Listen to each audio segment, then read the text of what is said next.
નમસ્કાર, વાકશક્તિ ન્યૂઝમાં આપનું સ્વાગત છે।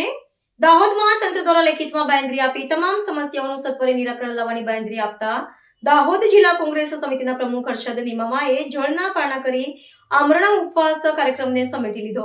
છેલ્લા 24 દિવસથી દાહોદ શહેરીજનોની જે સમસ્યા છે, રખડતા ઢોર, રખડતા કૂતરા, પીવાના પાણી, સ્ટ્રીટ લાઇટો, ગટરો, આ દાહોદ શહેરીજનોની સમસ્યાને લઈને અમે ઉપવાસ પર બેઠા હતા અને છેલ્લા 3 દિવસથી મેં જળ અને અન્ન બંને વસ્તુ ત્યાગી દીધેલી, પરંતુ આજે અમારા ચીફ ઓફિસર સાહેબ અને પ્રાંત અધિકારી સાહેબ અમે જે માંગો મંજૂર કરી હતી અમારી શહેર સમિતિ કોંગ્રેસ જિલ્લા કોંગ્રેસ સમિતિએ અને દાહોદ શહેરીજનોની જે પડતી તકલીફોને એ બાબતની તો એમને લેખિતમાં આપ્યું છે અમને કે અમે આજથી રખડતા ઢોરોને પકડવાનું ચાલુ કર્યું છે અને બીજી માંગણીઓ તમારી જે સફાઈ છે, સ્ટ્રીટ લાઇટો છે એ નાખવાની ચાલુ કરી છે।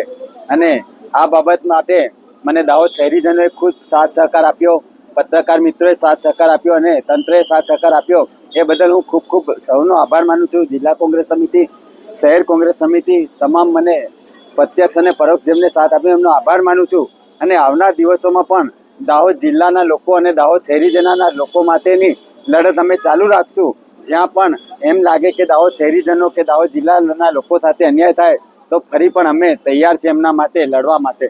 હર્ષદભાઈ નિનામા, દાહોદ જિલ્લા કોંગ્રેસ સમિતિ। લેખિત બાંહેધરી આપવામાં આવી છે, જો માંગો પૂરી નહીં થાય તો આગળ શું કરતા આ પગલા પર? લેખિત બાંહેધરી અમને આપવામાં આવી છે, જો માંગો પૂરી નહીં થાય તો અમે મહિના પછી ફરી અમે પાછું આનું લડતનું આંદોલન ચાલુ રાખીશું।